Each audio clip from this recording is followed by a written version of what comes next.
Am I the a-hole for divorcing my husband for putting a camera in our house to prove a point about me? It's been about a month since I 46F found out my husband 47M had put a hidden camera in our living room to prove that I'm lazy and worthless.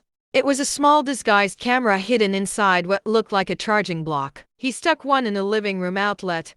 We have 3 kids, 16F, 14 meters, 12F, who all have a bunch of chargers and such. So I did not suspect. The point my husband was trying to prove was that my administrative skills are not up to the Super Sam standards he as a high earner deserves. Long story short, my 16-year-old calls my husband after picking up her sister up saying she was crying because she can't go on her trip. My husband drives to the school to beg them to let him fill the forms out in the office. Thankfully, they let him since it was the same day. I apologized profusely.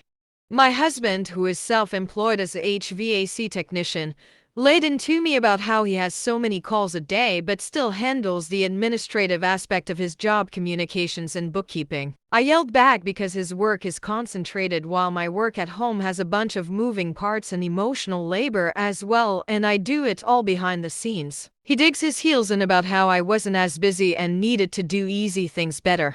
A week later, he picks a fight about me not going that day to mail checks out to his employees when I could have done it the next day. He admits to the camera and starts citing proof of times I was on my phone, and that automatically equals goofing off. I was on my phone researching meals to fit my daughter's dietary restrictions while keeping her healthy as a ballet dancer. I was looking into subscriptions for frozen but healthy meals she and the rest of us could have on the go or at home. The fact he took offense to me occasionally lying down when I was researching, or that I had taken a TV break before preparing dinner did it for me. He knew that my days are crazy during the first days of the month, which was when the permission slip debacle happened. I kicked him out of the house. It's been a month and friends have been saying that I'm missing the fact there are others out there who would not disregard the things I do to make being high earning possible. I ended up seeing an attorney and just filed for divorce because I feel violated and devalued. Am I the a-hole here? Am I the a-hole for refusing to treat my daughter the same as my sons? My oldest son recently turned 18, will be graduating in the top 10 of his class, and received several acceptance letters including one from an Ivy League university. He's a good kid and I'm very proud of his accomplishments, so as a birthday gift and to celebrate his acceptance, I bought him a new pickup. My youngest son was envious of his older brother and asked me if I will be buying him a new car when he turns 18. I answered if he keeps out of trouble, graduates with good grades, and gets into a good school, I will also buy him a new car. The problem is with their mother and my daughter. I divorced my ex over 10 years ago after I found out the girl wasn't mine. Because of my high salary and her status as a stay-at-home mother, she annihilated me in the divorce. In short, I have to pay child support for all 3 kids even though only 2 are mine. If they go to college, I have to pay for their full cost tuition, books, living expenses, etc., and continual child support until they're 21. Obviously, I am happy to pay for my sons, but not so much to be forced to pay for the girl. She's a couple of years younger than my oldest, so I am tied to her and her mother for another 5 years before I can be free.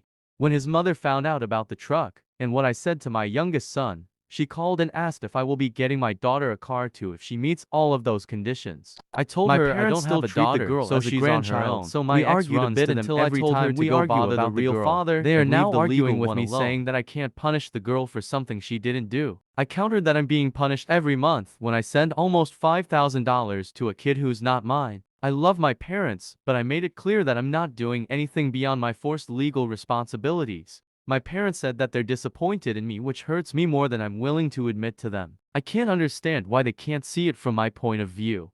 Am I the a-hole here? Would I be the a-hole if I asked my husband to choose between me and his friend? Me 29F and my husband, Alex 32M, have been happily married for 3 years. Alex has a very close friend, Rachel 30F, whom he's known since college. Rachel has always been a part of Alex's life, and I've never had any issues with their friendship. However, things changed recently when Alex and I had a baby girl. I expected our lives to undergo some changes, but what I didn't anticipate was Rachel's continuous presence. In the past few months, Rachel has been coming over to our house almost every weekend. She's there for hours, playing with our baby, offering parenting advice, and essentially becoming a regular fixture in our home. I initially didn't mind the support, but it started to feel overwhelming. I wanted quality time with my husband and our child without having a third person around constantly. When I tried to talk to Alex about it, he defended Rachel's presence, saying she was just trying to be a good friend and help us with the baby.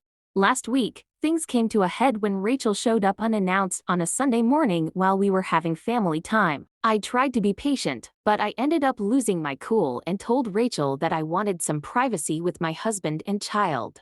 Alex got angry with me, accusing me of being ungrateful for Rachel's help. It turned into a big argument, and I felt like I was losing my own home. Eventually, Alex and Rachel went out, and I was left alone feeling like the bad guy. P.S. She never had Anverberg kids of her own. Am I a hoe for not inviting my mom's husband to my wedding? My mom 63F got married about 4 years ago to her husband John 63M. Their relationship moved quickly. My mom called me one day and asked me to help her pick out a dress, and when I 31F asked why, she told me about her engagement. The pair dated for about 2 months prior. I was hurt that my mom didn't tell me about John before then. When I expressed that, she told me that John had been wanting to meet me and ask for my blessing. I asked why he didn't attempt either of those things, and it turned into a lot of excuses. I met John at the wedding. I have made an effort to be as accepting of their relationship and be kind to John. My grandpa died 6 months later, and when I went down for the funeral, I tried juggling an anxious dog, planning a funeral, and helping my mom with odds and ends. John criticized everything I did. My dog was sick and John blamed it on my inability to care for something other than myself. He ended up locking her in a room and didn't tell me while I was looking for her for about 15 minutes. He also accidentally dropped chocolate into my dog's bowl a few times. He made racist comments if he saw I was watching a movie that had white people in it. I'm black. He made homophobic comments about folks on TV. He called me stupid for not knowing how to use their pressure cooker. He went on a rant about how I was disrespecting him by not calling him dad, even though I've had a relationship with my bio dad my entire life. John even yelled at me at the funeral. There are many other things John did that made me uncomfortable that I won't get into. I told my mom as these things were happening and she said she would talk to him. Nothing changed, so I left as soon as the funeral ended. When I got engaged a few months ago, John saw me a few days later at my home and hardly acknowledged me. I wasn't expecting a congratulations from him. When it came down to telling my mom that I wouldn't like John present for our wedding, she explained he was happy for me and wanted to be there. I told her that if that was true, he would have sent a text, called, or even acknowledged me when he came over. My fiancé, Dave 29M, has seen all of John's behavior and makes an effort to try to be kind, but John refuses to acknowledge him. Dave thinks that John may have social anxiety, and my therapist agreed that it's possible, but they both agree with me when I say it doesn't excuse his racism, homophobia, or treatment of my dog. Today, I spoke to my mom again about how John isn't invited to our wedding because he makes us uncomfortable. Dave was adopted by a white family who will be at the wedding. Most of our wedding party is a part of the LGBTQ+ community. I don't want any of our guests to feel uncomfortable. My mom now refuses to come to the wedding because of my unfair biases against John. Pfui. My mom isn't helping pay for any of the wedding. AITH for not inviting John? Am I the a-hole for taking my daughter into the women's restroom instead of the men's and making women uncomfortable? I'm 36 meters and my daughter is 4. We were all heading to an event and my daughter had to pee and kept complaining. So we stopped at a Walmart so she could pee. We don't normally use public restrooms, but this was an emergency and we really didn't want her to pee in the car. My wife asked me to take her in since she's 7 months pregnant and didn't feel like walking her. So I take her to the women's restroom since I know how nasty men's restrooms are. That along with the fact that I don't like the idea of her being surrounded by strange men at urinals. So we're in the restroom and I'm standing outside the stall waiting for her to finish. When we got in there, it had been empty, but a group of girls and an elderly lady had walked in a few minutes after, giving me weird looks. I tried to only focus on the stall my daughter was in, to not make myself seem suspicious. But then the elderly lady loudly asked me what I was doing and if I was creeping on someone in the stall. I tried to quickly explain that my daughter was in there and that I meant no harm. That wasn't enough, however, as she started to threaten to get security since I was in a woman's space being weird. Thankfully, my daughter exited the stall just then, and we hurriedly left the restroom before anything escalated. I told my wife what had happened in the car, and she got this look on her face. She asked why I thought it was okay to go in the woman's restroom, and that it wasn't okay that I made those women worry. I told her I somewhat understand, but our daughter is a little girl who had no place in the men's restroom.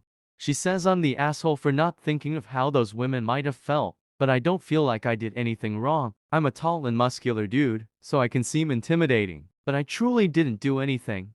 Am I the a-hole? Am I the a-hole for pushing for an abortion after a non-consensual encounter?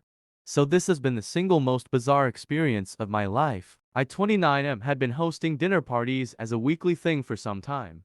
And one of the regular attendees invited a girl 32F that they knew I liked. To be clear, I had been hoping for something to happen with this person. So when she was the last one in my apartment after the night had wound down and everyone else left, I didn't think anything of it. The thing is, I don't drink hardly ever save for culinary stuff, and for some stupid reason I consumed like 2 bottles of wine that night. I felt absolutely useless, and like I needed to get to a bed and go into a coma. So I told her she was more than welcome to stay over. I woke up the next morning alone, everyone gone, and life continued as usual. Until I get a phone call for weeks later she's pregnant, apparently mine, and basically tries to pass it off like, oh yeah, don't you remember we totally had sex that night? And I was just completely flabbergasted. I know for 1000% certain I was not conscious if this happened, and the part that fucks with me the most is that I wanted it. Just not like that, I guess. Someone had sex with my body and stole my DNA. Don't particularly feel like a rape victim, but now I'm being treated like a monster for saying an abortion is absolutely the proper and moral thing to do here for all parties involved. I've not yet leveled the accusation of non-consent to her at this time, but she seems completely undaunted by the prospect of a paternity test. Again, I liked her at first and I'm not trying to come across as a victim, but WF do I do, and am I the a-hole here?